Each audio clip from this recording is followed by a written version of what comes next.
My name is Sheila Guillotone, and this is the Simsbury Woman. Today we're going to talk about independence and self-determination. Most of us take for granted that we will eventually grow up and leave our parents' homes and strike out on our own.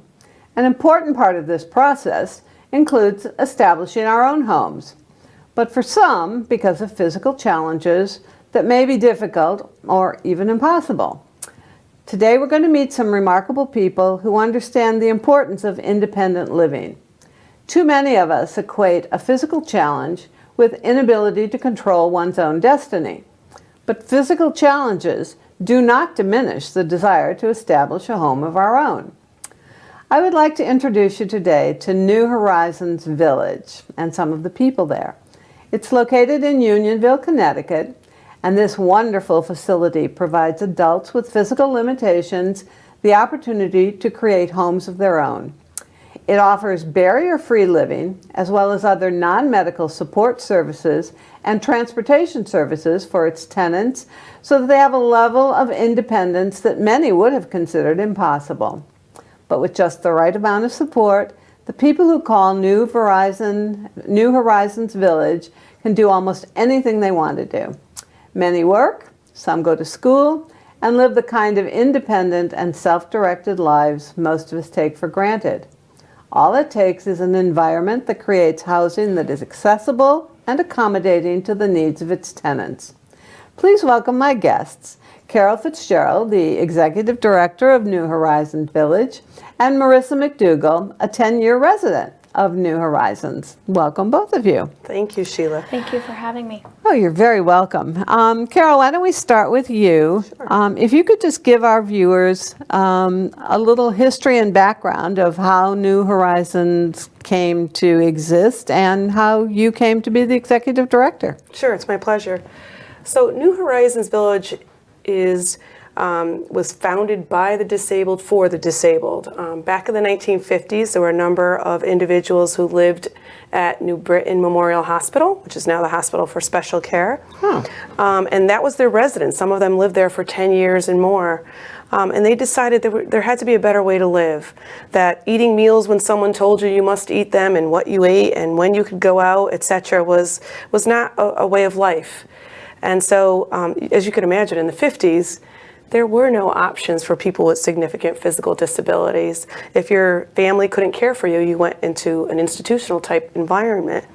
And so these very forward-thinking individuals said, we have a vision here and we're going to make it happen. And so they took a grassroots approach and really did some serious fundraising and ultimately worked with the state of Connecticut for funding sources for the individuals, because having a building with no ability to pay rent wouldn't help. Lucky New Horizons Village actually came to fruition in 1986. Oh, okay. It's kind of an amazing story. So again, founded by the disabled for the disabled.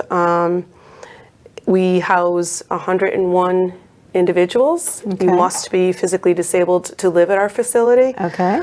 It's a beautiful community. I mean, really, it's a home, nothing more and nothing less for 101 tenants. Okay. And it's actually a village, but it is literally a complex. It's not like one big physical building. It's a beautiful, beautiful, beautiful community. 26 acres of land, a lot of woods and animals. Deer stroll through. We have black bear, plenty of black bear this year. Do too. I know. I guess that's old news around here, but it really is a pretty environment. We have cottage-style apartments as well as a large community building. And again, I think one of the things that makes us special and that really helps our residents live independently, and Marissa will speak to this more later, but are the fact that we offer specific services. So again, it's independent living, kind of a landlord-tenant relationship. However, the support services, which are we have backup care in the event that individuals' personal care attendants don't show up. We have 24/7 backup care. We have transportation that will help individuals go to school, go to work, go to their religious services, etc., shopping. And we have a health services office. Yeah, I noticed you had health services and a health service coordinator. I wasn't exactly sure how does that fit in? Right. I mean, we don't provide health services. We're not a medical licensed Right. facility. However, if an individual needs to be pointed in a certain direction, has some questions, Oh, I see. needs a liaison to deal with a medical facility, we do have an RN, 2 RNs as a matter of fact, on staff that will help guide. They do not treat per se. Okay. However, they're a great resource for our residents. Got it. Okay.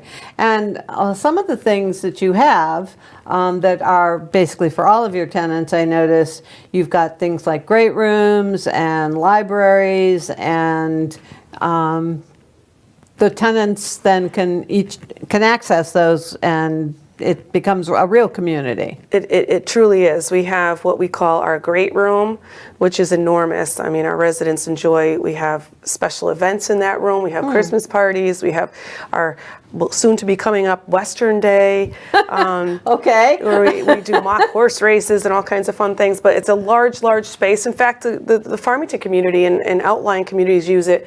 We have, boys soccer teams come in and use it in the evening. We have had concerts this past year. We had University of Hartford's brass ensemble come and perform, open to the public as well as our tenants. We had Yale School of Music, string musicians come in and play there. So we have fantastic things happening in that room, and hopefully the community, the greater community, can come and see one of our. Yeah, that would be. I mean, I did not know any of this, and I mean, I spent some time on your website. Well, please sign up on our website. We have a lot of exciting things happening. We are a nonprofit organization, but we feel that we are not just there to serve our 101 tenants, but we're there to bring awareness of issues related to people with physical disabilities, as well as just want to be part of the greater community. Yeah. And I think we do a good job at that. So you're considered part of Farmington? Unionville is a section in Farmington, correct. And, like I said, we're a 501c3 established in the 50s. We work very hard to provide what the tenants tell us they need in terms of programs, in terms of assistance, etc.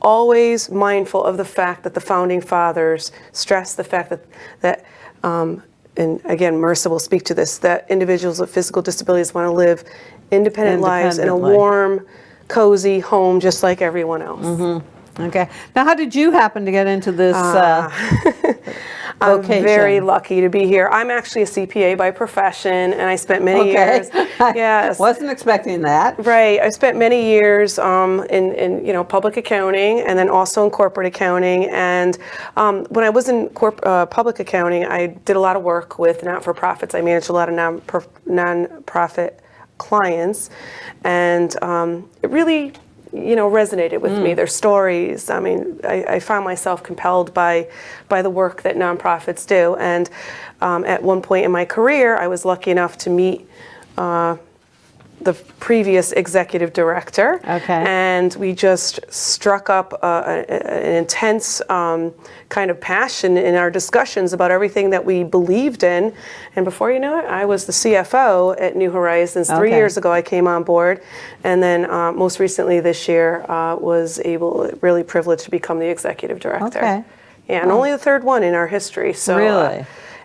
So it's a privilege, and I love, I'm very fortunate to say I'm one of those few people, or maybe there's more than a few, but who go to work every day enjoying what I do. No, I think you're probably in the minority. I'm fortunate. Yeah, I'm very fortunate. I mean, you'll see when you speak with Marissa, the inspirational people that I get to work with every day. And people who come to work at New Horizons clearly come for the right reasons. Okay. Well, I definitely want to speak to Marissa because I read her bio and I am utterly fascinated. So let's talk to Marissa. Tell us a little bit about the background of, I have your bio, but you tell us exactly how, and then I'll ask you some questions as we go through. Well, when I was born with cerebral palsy, Okay. and it's a disability for me that affects my lower extremities, my legs. So I have difficulty walking long distances. Okay. So I have to either use crutches or a scooter, which I brought here with me today. Right. Because I'm recuperating from a hand injury that I Okay. sustained earlier this summer. So, and I also have partial blindness.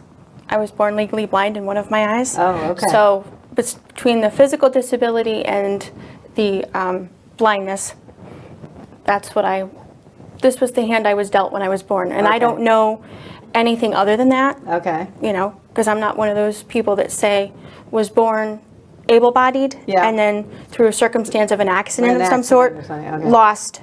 I've only known my disability. Okay. One of the things that you have in your bio, which I found very interesting, was the fact that you talked about the fact that you didn't really run into true discrimination and lack of empathy until you got to the college level. So where did you grow up? Because you seem to think that high school, elementary school and high school, you had friends who did not judge. I grew up in the tiny little town of Portland, Connecticut, and I won't be offended if people don't know where that is. I do know where that is. And I can't say I've ever been there, but I know where it is. But I was fortunate to grow up with the same group of people from the time I was in kindergarten up until I was a senior. So they got to see me when I could, at times when I was still learning to walk and could barely put one foot in front of the other, to the point where I could walk fairly independently with crutches. And so to them, I was just Marissa. I wasn't Marissa who has cerebral palsy. Okay. You know, so. Okay. And so you were not expecting what happened when you applied for college. Yeah. I mean, Tell us that story. Well, I graduated high school in 1997. It's hard to believe it's 21 years ago. Yeah, we all have that problem. Yes. And when I first applied to college, I applied to Middlesex Community College in Middletown, Connecticut, and my first college advisor basically said to me that I wasn't college material at age 18, and I'm like, I'm thinking to myself, well, I guess you don't know me very well, and I'll show you. And this was only based on physical disability? Yes. You had your high school diploma, just like everybody else? Oh, yeah. I was just like, well, I guess you don't know me very well, and I'll show you. So fast forward to the spring of 1999, and I enrolled at Tungus Community College in Farmington. Okay. And I met one of the residents from New Horizons Village. His name is Joe Kuzda. He's one of my oldest and dearest friends. And he and I struck up a conversation because if you know me, I will literally sit and talk to anybody about anything. It's nice. Yes. And so Joe Kuzda said to me one day, oh, Marissa, I bet you'll be living at New Horizons Village one day. And I'm going, yeah, sure, okay. And sure enough, when I got into my later 20s and early 30s, I finally decided it was time for me to move out on my own, and I moved into New Horizons, and I've been here for about 10 years now. Okay, so you were living at home before? Yes, I was living with my mom in her apartment. Okay. And I just I wanted to live my life on my own terms and not my life on somebody else's terms. So New Horizons Village seemed to be the perfect fit for me. Okay. So. But you didn't stop with Tungus Community No, College. I did not. In the fall of 2011, as a matter of fact, on August 27th, 2011, I started my first class at the University of Hartford to pursue a bachelor's degree in communications, majoring in media and journalism. Excellent. Yes. And I graduated on May 15th, 2016 with honors. Great. Yes. That's awesome. Yep. That is awesome. What was the reaction and the reception you got at both Tungus and University of Hartford? Was it similar to what? Once I got to Tungus and people got to know me, then they were more receptive. And then when I went to the University of Hartford, because I was a much older undergraduate student when I went there, it was a bit of a culture shock for me, because here I am in my early to mid 30s and I'm going to school with a bunch of 18 to 22-year-olds, and it's like, they don't, because they're so young, they don't have the same amount of life experience I do. Sure. So it was a bit of a learning curve for everybody. But I think once people got to know me, they're like, oh yeah, that's just Marissa. That's who she is, and she's cool. Okay. So. That's good. Did you ever go back to that idiot at Middlesex? No, I have not. Somebody should go back and, you know. Well, my mother was gonna, I can't, she would say to me one day, and she never put a time limit on how long it took me to graduate from college, but she's like, Marissa, I can't wait to go back and show that lady your diploma. Oh, it's a lady? Yeah. Oh, that's even worse. Oh, dear. Oh, my. Sorry about that. Okay, Yeah. so all right, you've now become. Actually, you were in an organization that definitely is relevant to the events of the day. While you were at UHAR, the University of Hartford, the Women Against Rape and Sexual Assault. Yes, WARS, or as I call it, my One Woman Crusade to Save the World. Okay. Then what kinds of things did that entail? We met periodically throughout the semester, weekly or monthly, I can't remember which, and we would basically just discuss issues related to sexual assault for women and to be a resource for them if, God forbid, something happened. Well, something happens a lot these days, apparently. On college campuses. But one of the most rewarding things I got to go to was a Take Back the Night rally on campus one night in the spring, right before I graduated. So it was just nice to participate and to be, to be there for other women who go through, a domestic violence and assault. So Take and Back like the Night, I kind of figure out what that means, but why don't you explain it? It was basically, we started out at one area of campus on the student side, the residential side, which was a side I was not all that familiar with because I was constantly on the academic side. So Okay. I was a bit out of my element that night. But we started out on the residential side of campus and walked to, I believe it was Jangris Student Union on campus. Okay. Or possibly another location. And you basically listened to women survivors of sexual rape and sexual assault, and you listened to them tell their stories if they were willing to do so, and then they mentioned the resources available to students on campus if, God forbid, Something that happened to someone else. Okay. So it was very empowering. I'm sure. That night. I'm sure. Well, you definitely are an activist. So let's see, what else? Let's see, you have some goals that I wouldn't even begin to attempt. You are looking to run a 5K? Yes, I have been going to a local gym called Anytime Fitness. They have locations all throughout Connecticut and basically, I believe, all throughout the United States. And I've been going there since November 15th of 2015. Oh, November 9th, 2015, I'm sorry. Okay. And I basically just decided it was time for me to get healthy and focus on myself. So up until this past July, I have been going to the gym 3 times a week for about an hour and a half, getting up my walking so that I can actually walk 3.1 miles, which is the equivalent of a 5K. Yeah. With 3 trainers from my gym. Wow. Yes. Okay, I couldn't do that. Absolutely not. Yep. Whoa. Yeah. Okay. Let's see. And Marissa's humble. I don't know. She's Yeah. on our board of directors. Oh, okay. So she's a leader at New Horizons Village as well. Okay. Yeah, I'd like to hear a little. First of all, I am still stunned that, you do something like my daughter does 5Ks, and we were talking about red tide. Yep. And I mean, people are like falling over. They Yeah. can't even get through. People who normally could do marathons are like, I can't breathe. No. So I am extremely impressed. Yes. But I'd like to know more about the aspect of how it affects you psychologically to be able to have this independence that most people would take for granted.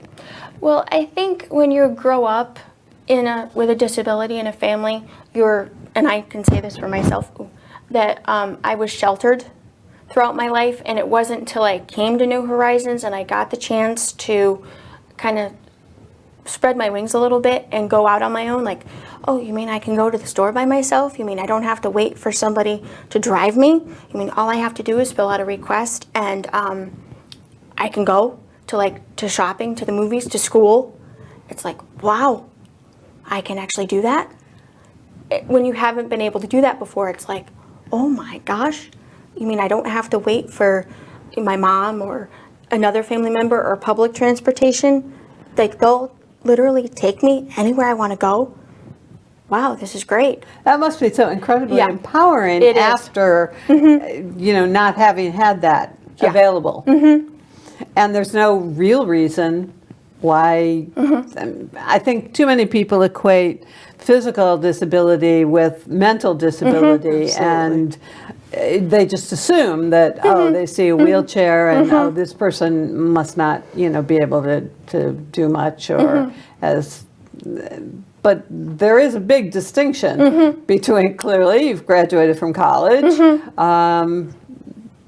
there is a huge difference. And how do we train people? How do we educate people to let them know that, don't make assumptions if you see someone, who's in a wheelchair. Don't assume that they can't take care of themselves and that they can't have an intelligent conversation with you.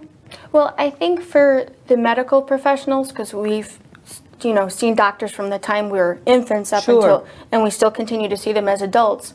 My biggest thing is just focus on what your patient with a disability is telling you.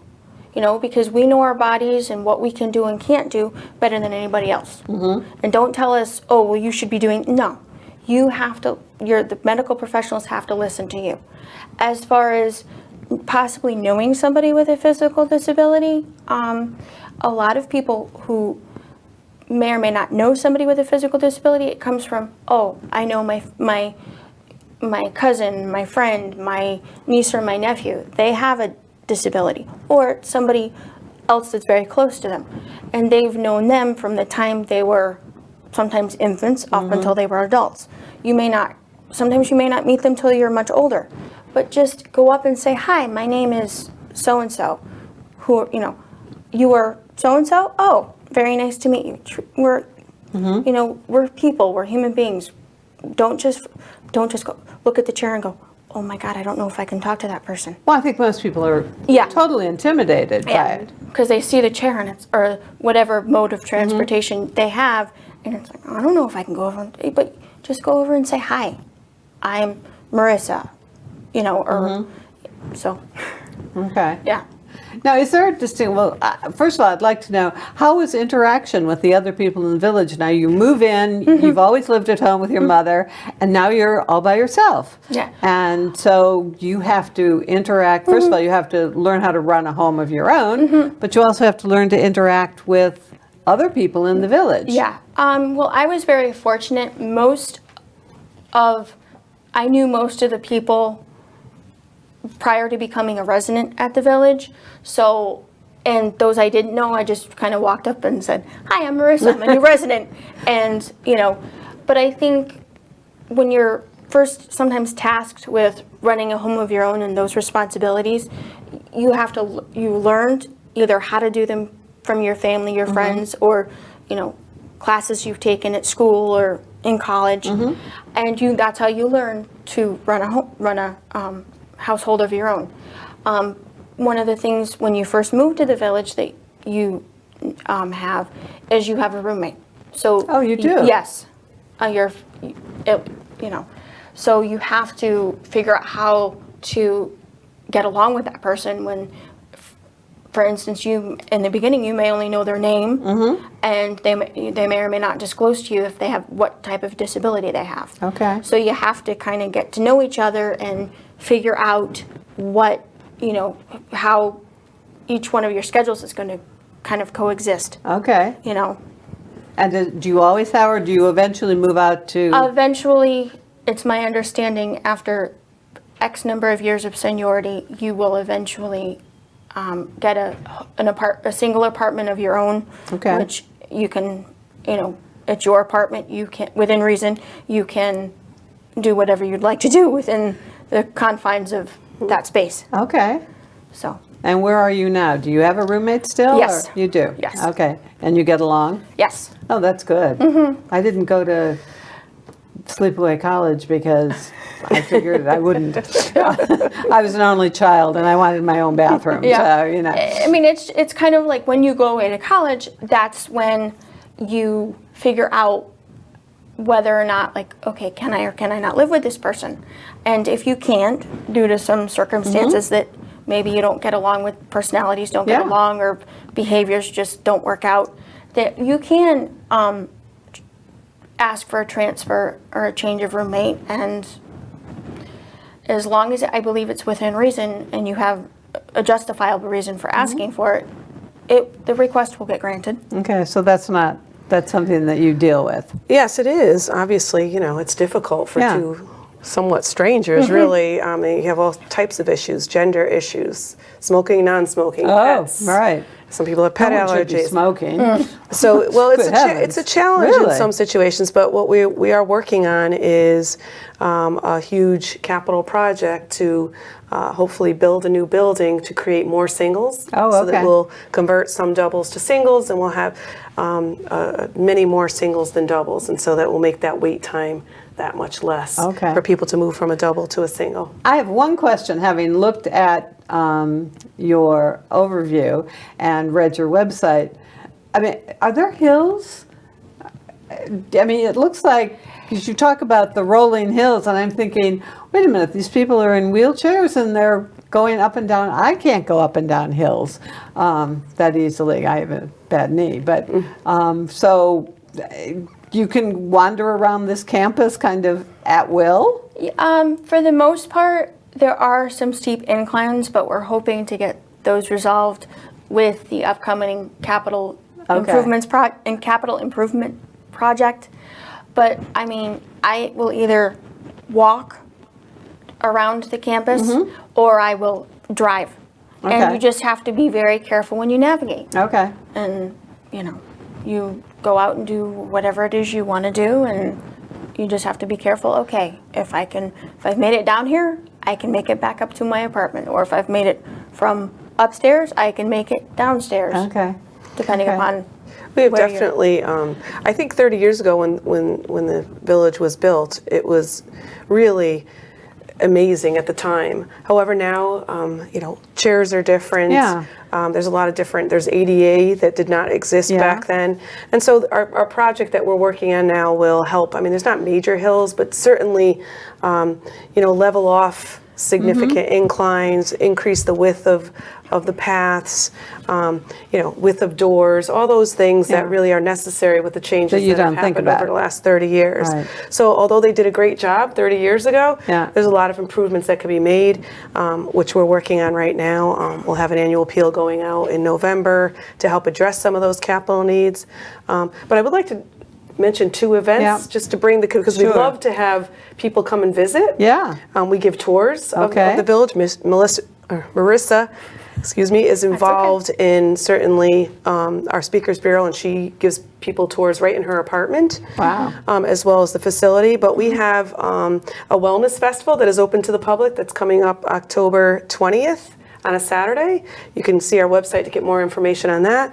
And then we have our first art celebration, which will be at Infinity Hall downtown Hartford Nice. on December 2nd to bring awareness to the art talents of people with physical disabilities. Great. Unfortunately, our time is up, but I want to thank both of you for giving your insights. This has been a fascinating conversation, but I really think no matter how enlightening, and the pictures which we will show will tell a story, but here at SCTV, we actually are planning, if we can work it out, to have another show at New Horizons, because I think that's the sort of place that people really have to see for themselves. So if we can figure out how to get a mobile camera up there, I think it would be very nice and very productive for our viewers to see just what independent living can do for people. It's a very special experience. Meanwhile, I would like to wish all of our viewers and both of you a happy and a healthy day. So thank you very much for coming.